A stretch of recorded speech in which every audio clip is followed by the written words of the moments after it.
Hello friends, चलते हैं Poland Amit ji के साथ, जो कि 20 ईयर से पोलैंड में हैं और आज की डेट में अमित जी आ चुके हैं आपसे मिलने। और आप भी कर सकते हैं व्यापार पोलैंड में, क्योंकि पोलैंड कैसे पहुंचे, पोलैंड में काम कैसे करें, एक्सपोर्ट कैसे करें, इनके साथ कोलैबोरेट कैसे करें। तो बेसिकली मेरे कई सवाल हैं और शायद वो आपके भी सवाल होंगे। अमित जी कौन है, कैसे पहुंचे पोलैंड, 20 साल से क्या कर रहे हैं पोलैंड में, और आप इनके साथ कैसे जुड़ सकते हैं। तो अमित जी बताइए कि आप पोलैंड कैसे पहुंचे और पोलैंड में आपकी शुरुआत कैसे हुई और पोलैंड में आज लोग आपके साथ कोलैबोरेट करके काम कैसे कर सकते हैं। नमस्ते। मैं 2006 में पोलैंड गया, मार्च 15 को स्टूडेंट वीज़ा में। और मैं लकी हूँ, अच्छे लोगों से मिलता हूँ। तो जो काउंसलर ने मुझे वीज़ा दिया था उनसे मुलाकात हो गया 2006 मार्च में। फिर मैं उनके साथ काम करने लगा। पहले तो मैं उनके ऑफिस में उनके असिस्टेंट की तरह काम किया। मेरा काम था डॉक्यूमेंट डाउनलोड करना। स्टूडेंट्स जो थे, जो पोलैंड के लिए प्रोसेस करते थे, वो रिक्रूटमेंट एजेंसी चलाया, तो मैं फाइल बनाता था। फिर मार्च अप्रैल मई जून तक एज ए स्टाफ मैंने काम किया। जून में मैं फिर पार्टनर बन गया। तो 2006-2007 हमने स्टूडेंट ले गए, मोर देन 3000 स्टूडेंट्स। हाँ, जो था हमारा नेटवर्क अच्छा था, नेपाल से, इंडिया से, बांग्लादेश, श्रीलंका से। फिर 2008 में पोलैंड शेंगेन हो गया, तो वीज़ा रिफ्यूज़ हो गया, क्योंकि वो सिर्फ पोलैंड डिसाइड नहीं करते थे, शेंगेन भी यूरोपियन यूनियन डिसाइड करते थे। तो ये बिजनेस में कुछ रहा नहीं। मीन्स 30 आदमी का वीज़ा अप्लाई किया था, 30 स्टूडेंट का, उसमें से हमारा 3-4 ही मिला। तो जो एक्स काउंसलर थे उन्होंने बोला ये बिजनेस नहीं करना है। फिर मैं एंट्री किया मैन पावर में। फिर मैंने मैन पावर का करने लगा। स्किल्ड मैन पावर या अनस्किल्ड मैन पावर? मैंने अनस्किल में किया। अनस्किल में इजी था। अनस्किल्ड को कैसे डिफाइन करेंगे आप? फिजिकल वर्कर जो हम स्टार्ट किए, मैं जैसे कहा कि मैं लकी हूँ 2008 में। अभी डिटेल में बताऊंगा तो लंबा हो जाएगा। एक पुलिस बंदा से मिला जो इंपोर्ट एक्सपोर्ट करते थे, मीट आइटम्स जो हैं रसिया और बेलारूस में भेजते थे। फार्मेसी का जो है एनिमल मेडिसिन वो भेजते थे। उनसे मुलाकात हुआ। हमारे फादर पॉलिटिशियन हैं नेपाल में, तो उनका दोस्त एम्बेसडर थे इजराइल में, और ये इजराइल जाते थे। उनसे मुलाकात हुआ तो उन्होंने बताया कि मेरा दोस्त का लड़का पोलैंड में है, बोला नंबर दो, मैं उनको हेल्प करूँगा। फिर उन्होंने फ़ोन किया, ऐसे ऐसे तुम्हारा नंबर मिला, कोई हेल्प चाहिए तो बताना। फिर उन्होंने बोला कि मुझे हाउसमेट चाहिए घर के लिए, दो नेपाली बहुत इजराइल में काम करते हैं। मैं बोला ठीक है, दो दिया। लेकिन हमारा कल्चर डिफरेंस की वजह से नेपाली जो है हाउसमेट के लिए, यूरोपियन के लिए इतना अच्छा नहीं है। फिर हमने उनको चिकन फैक्ट्री में काम लगाया, कंपनी खुश हो गया। फिर बोला कि हमको 25 चाहिए। हमने फिर 25 बंदे दिए चिकन फैक्ट्री में, फिर 100, ऐसे ही बढ़ते गए। तो 2008, 9, 10 में ऑलमोस्ट 3000 नेपालीज वर्कर लेके गए। मतलब कहने का मतलब ये है कि एनीबडी जो आज वहाँ पे, आज आप मैन पावर में काम कर रहे हैं, आप मैन पावर में और एजुकेशन में भी काम कर रहे हैं, एजुकेशन के अलावा कौन कौन से बिजनेस में आप इन्वॉल्व? तो ऐसा है कि जब मैंने स्टूडेंट लेके गया तो उनको जॉब चाहिए, तो उनको प्लेसमेंट करवाने लगा, तो एक बिजनेस मेरा ऐड हो गया। अब जब हम जाते थे उस टाइम पे 90 डेज का वीज़ा था। 45 डेज पहले हमको वीज़ा एक्सटेंशन करना था, तो मैंने वीज़ा एक्सटेंशन का काम करने लगा एज अ कंसल्टेंट। फिर जाके मैं गर्लफ्रेंड ढूंढ रहा था, गर्लफ्रेंड मिली, तो उनको मैंने बोला लॉ पढ़ो। फिर वो लॉ पढ़े, तो हमने लॉ फॉर्म चलाने लगे। तो उसी तरह से अभी जो है मेरा मेन लॉ का है। तो मैंने फिर रेस्टोरेंट भी खोला 2008 में। मैं टाइम नहीं दे पाया, वो रेस्टोरेंट मुझे 2010 में बंद करना पड़ा। तो मेरा स्टार्टिंग हुआ स्टूडेंट रिक्रूटमेंट से। अब स्टूडेंट को काम दिया तो जॉब प्लेसमेंट हो गया। अब जॉब प्लेसमेंट में फिर जो है आपको उनको लीगल सर्विस चाहिए, तो लीगल सर्विस बिजनेस कंसल्टेंसी में देने लगा। वो तो स्टार्टिंग से हुआ। फिर मैंने रेस्टोरेंट खोले, फिर मेरा नाम बढ़ने लगा बढ़ने लगा। इसका रीज़न ये था कि हमारा अच्छा था एम्बेसी के साथ, और मेरा काम जो था वो प्रोफेशनल वे में था। तो बहुत सारे लोग बोलने लगे अमित मुझे मम्मी लाना है, मेरा भाई लाना है, थोड़ा सा हेल्प कर दो। रेफरेंस आने लगे जी। और जो वहाँ पे अच्छे बिजनेसमैन हैं उनको ये होल प्रोसेस नहीं मालूम है, क्योंकि वो इस काम में है नहीं, तो उनको हेल्प करने लगा। तो ऐसे ही कांटेक्ट बढ़ने लगे बढ़ने लगे। फिर जाके 2010 में मुझे बांग्लादेशी कम्युनिटी मिले जो वहाँ पे बिजनेस करने लगे। पहले एक आदमी आया, फिर दूसरा आया, तीसरा आया। अभी मैं 400 बंगाली कंपनी देखता हूँ। आप गूगल कर सकते हैं, अमित कुमार यादव वार्सो पोलैंड डालेंगे तो उसमें आएगा कंपनीज। हम उनको लॉ फॉर्म दे रहे हैं, मतलब लॉ सर्विस दे रहे हैं। लॉ में आता है कंपनी खोलने का, ऑल वर्चुअल परमिशन। ऑफिस भी आ गया, रजिस्ट्रेशन भी आ जी, गया, जी। उसका वहां पे अकाउंट खोलना है, जी। वहां पे टीआरसी भी होता है। हाँ, जो वीज़ा एक्सटेंशन होते हैं उनको टीआरसी बोलता है, क्योंकि पहले कोई आते हैं 10 दिन का वीज़ा लेके, 30 दिन के वीज़ा लेके, 90 दिन के वीज़ा लेके, 1 साल के वीज़ा लेके, तो उनको वहाँ पे बढ़ाना है। तो पुलिस में तो कार्ता पवित्र बोलता है, इनका इंग्लिश में हम लोग बोलते हैं टेम्पोररी रेसिडेंस कार्ड, टीआरसी। कोई परमिट बोलते हैं, टीआरपी बोलते हैं, कोई आरपी बोलते हैं, रेसिडेंस परमिट बोलते हैं। फिर जब बिजनेसमैन आने लगे तो मैंने देखा उनका बहुत सारे प्रॉब्लम है उनका। हाँ, पोलैंड में ऐसा है, आप कंपनी खोलते ही आपको अकाउंटेंट रखना है।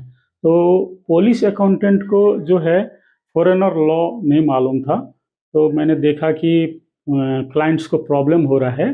फिर मैंने अकाउंटिंग सर्विस भी दिया, लाइक वन स्टॉप शॉप हो गया, मतलब एक तरह से गेटवे हो गया पोलैंड के वन लिए। Window legal service. One window legal service. जी। और एक्सपोर्ट्स में? इंपोर्ट एक्सपोर्ट में मैंने काम किया। मैंने रिट्ठे ले गए नेपाल से, वो भी सडनली, जैसे मैं कहा कि मैं लकी हूँ, तो मैं बीच में टूरिज़्म प्रमोट कर रहा था, तो एक कंपनी मुझे बोले, मैंने कंपनी को ईमेल करता था कि आप जो है अपना इवेंट्स करिए नेपाल में टूरिज़्म के लिए, जो कंपनीज का इवेंट्स होता है, तो इस तरह से। तो उन्होंने बोला कि मुझे टूर गाइड की ज़रूरत नहीं है, मैं 15 से ज़्यादा बार नेपाल जा चुका हूँ, लेकिन मुझे आपके लिए बिजनेस है। मैं बोले बताइए। तो उन्होंने मुझे रिट्ठा दिया, जिसका इंग्लिश में शॉप नोट्स बोलता है। मुझे पता नहीं चला, फिर मैंने सर्च किया, फिर नेपाल में कांटेक्ट किया, तो अच्छा बायर मिला, फिर रिट्ठे का काम किया। लेकिन मेरा ज़्यादा टाइम गया स्टूडेंट रिक्रूटमेंट में, क्योंकि वो अच्छा चल रहा था, इसी में बिजी रहा। तो जो ट्रेड में मैंने कम टाइम लगाया। सर ये बताइए कि आज की डेट में यूक्रेन वॉर भी चल रहा है जी। पोलैंड बिल्कुल बिल्कुल साथ में है यूक्रेन जी। के, तो उसका इम्पैक्ट है? अभी देखिए, वो जितने लोग जा सकते हैं सब तो पोलैंड ही आए हैं। अब क्या हुआ कि पहले भी पोलैंड में यूक्रेनियन लोग आते थे, क्योंकि पोलैंड का जो वर्क फोर्स फुलफिल करता था वो यूक्रेन ही था।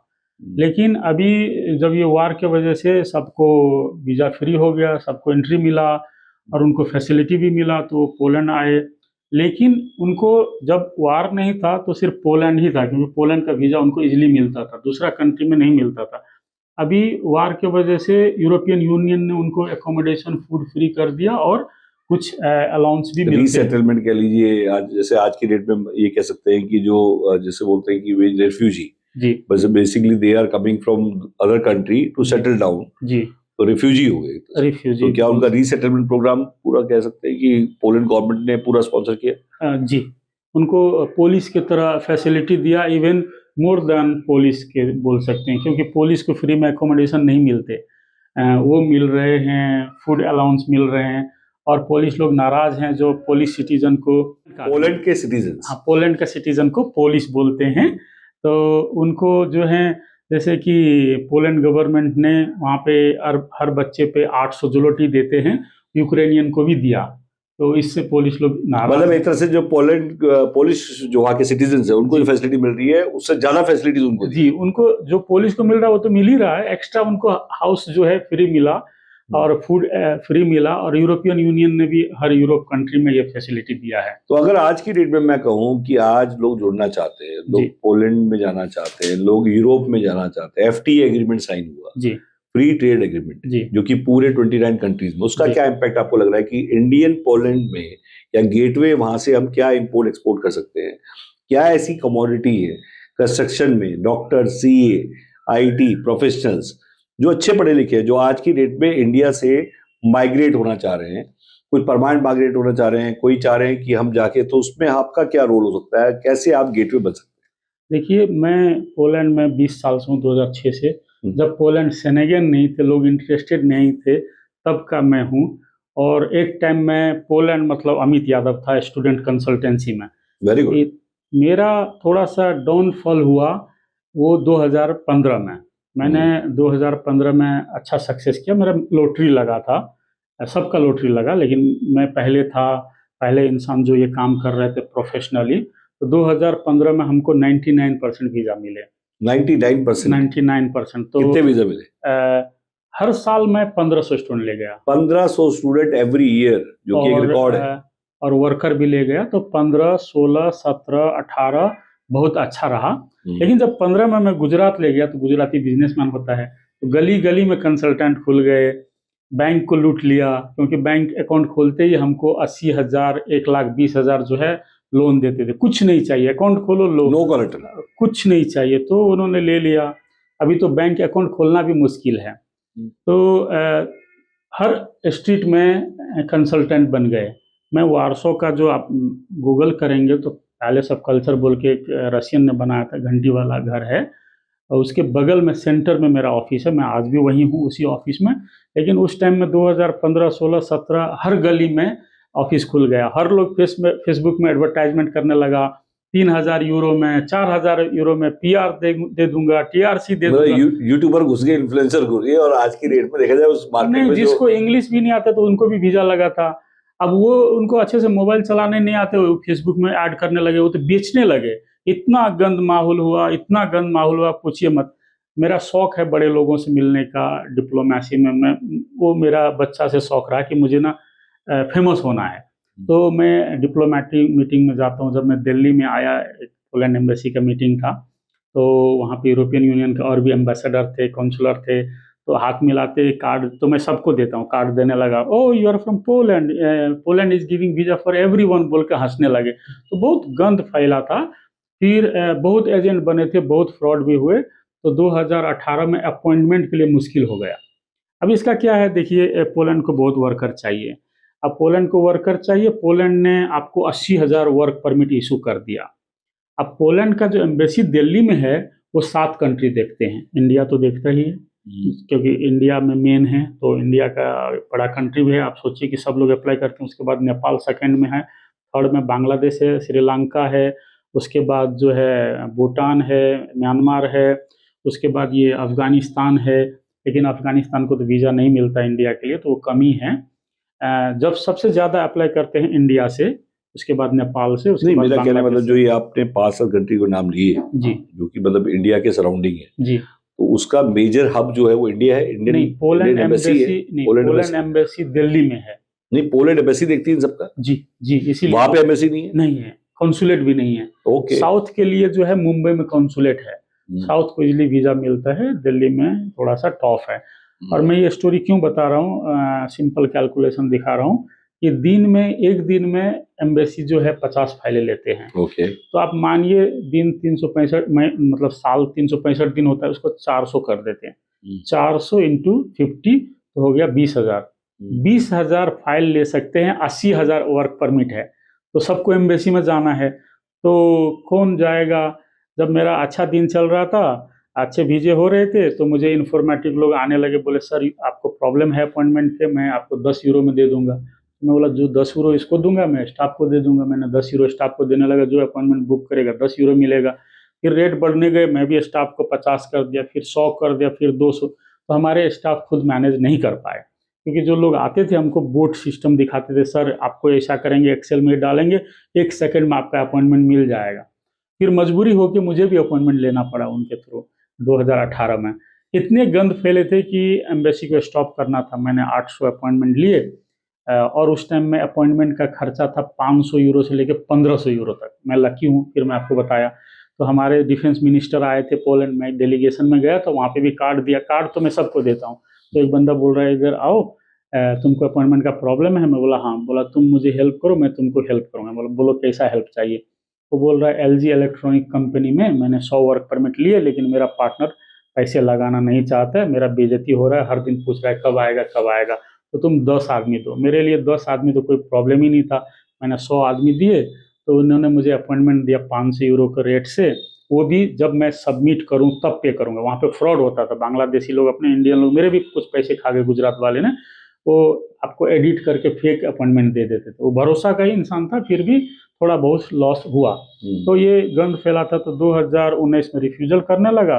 2019 के बाद आज तक जो है पोलैंड एम्बेसी में अपॉइंटमेंट लेना मुश्किल है, और वीजा रेशियो भी कम है। अब कैसे स्टार्ट करें? मतलब सबसे बड़े FTA के बाद बहुत बड़ा बज है कि काफी FTA के बाद 29 यूरोपियन कंट्रीज काफी, मतलब देखा जाए तो जब से एग्रीमेंट हुआ है, काफी एक अनाउंसमेंट के बाद काफी एक्टिवेशन है, काफी इंडियन जो है पहले जितना नहीं सोचते थे अब उससे ज्यादा लोग सोच रहे हैं, जी क्योंकि उनको इतना ट्रेड खुल गया है। ट्रेड खुल गया मतलब कि कुल मिला के दोनों कंट्रीज के बीच में ट्रेड बढ़ेगा। जी। और अब हर आदमी चाहता है कि वहां पे करेंसी कौन सी है और क्या इंडियन करेंसी का क्या रेट है।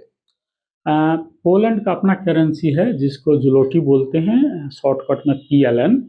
अभी एक PLN का इंडिया में 25 रुपया होता है। यूरो नहीं चलता वहाँ? नहीं, यूरो नहीं है जी, उनकी अपनी करेंसी अपने है, करेंसी जबकि है शेनेगन में तो यूरो चलता है। जी। और इनका जो है इकोनॉमिस्ट ने डिसाइड किया PLN, उनसे इनको फायदा है, अच्छा, तो PLN ही रखा है अभी।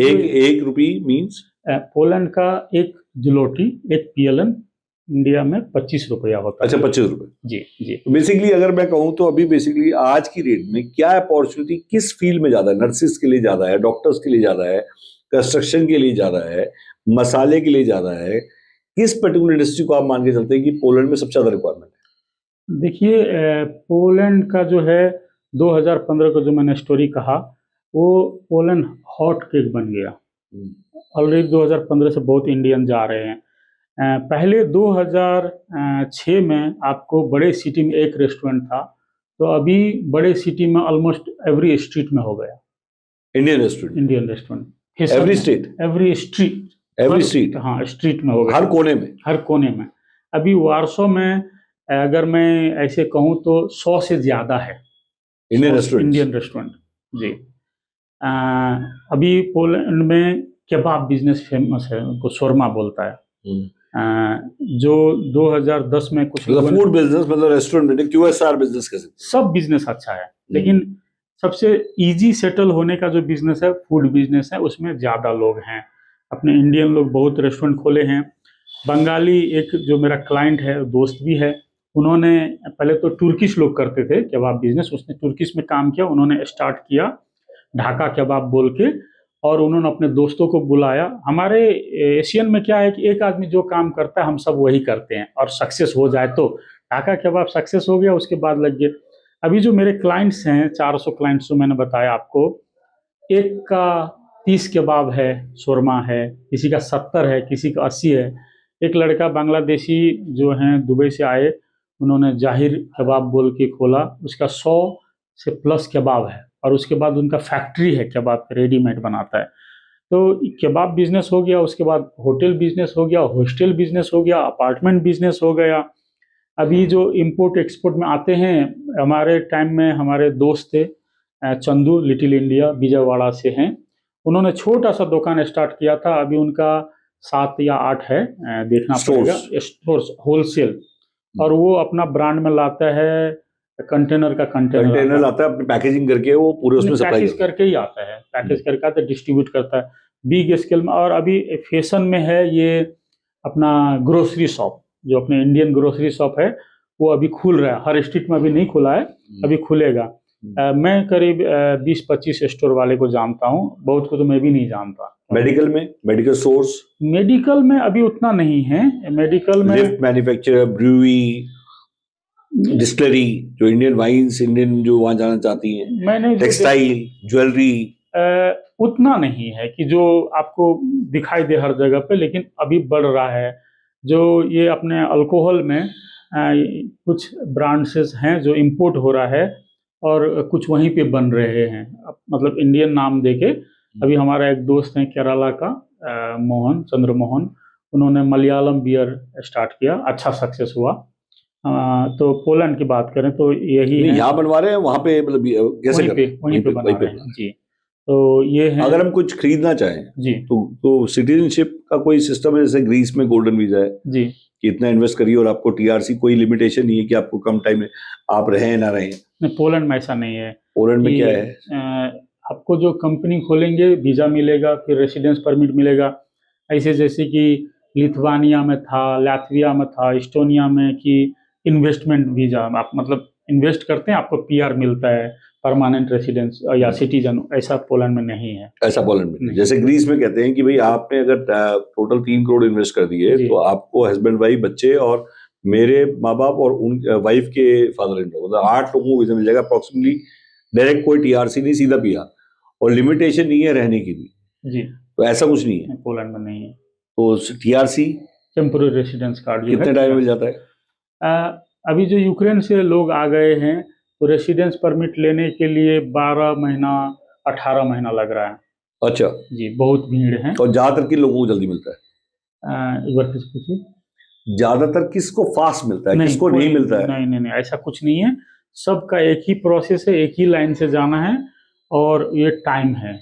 जो इंस्पेक्टर जिसके पास आपका फाइल जाएगा वो कितना फास्ट करता है, लेकिन जितना भी फास्ट करे तो अभी फ़िलहाल जो है 12 महीना, 15 महीना, 18 महीना लगता है, डिपेंड ऑन द सिटी, कौन सा सिटी में है, इतना तो टाइम लग ही रहा है। देखिए, मिल चुके हैं अमित जी से, पोलैंड से, और इनकी वाइफ भी पॉलिश हैं और 20 साल से, 2006 से पोलैंड में है, मतलब 20 साल से। तो सोचिए कितना जानते होंगे पोलैंड के बारे में। अगर आप जानना चाहते हैं इनको तो आप जुड़ सकते हैं हमारे साथ, और हमारे साथ ऑनलाइन भी मिल सकते हैं और पहले हमें कनेक्ट भी कर सकते हैं। Thank you very much Amit ji, आपने बहुत अच्छी इन्फॉर्मेशन दी, और बहुत सारी इन्फॉर्मेशन अभी भी ऐसी हैं जो आपको नहीं पता होंगी। तो आप जुड़े रहिए, हमारा ग्रुप है, उस ग्रुप के लिए आप हमें कनेक्ट कर सकते हैं। 9220921102 मुझे व्हाट्सअप करिए, will send you the link, and immediately आपकी जो भी क्यूरी होगी और हम कनेक्ट करेंगे आपको अमित जी से। Thank you very much.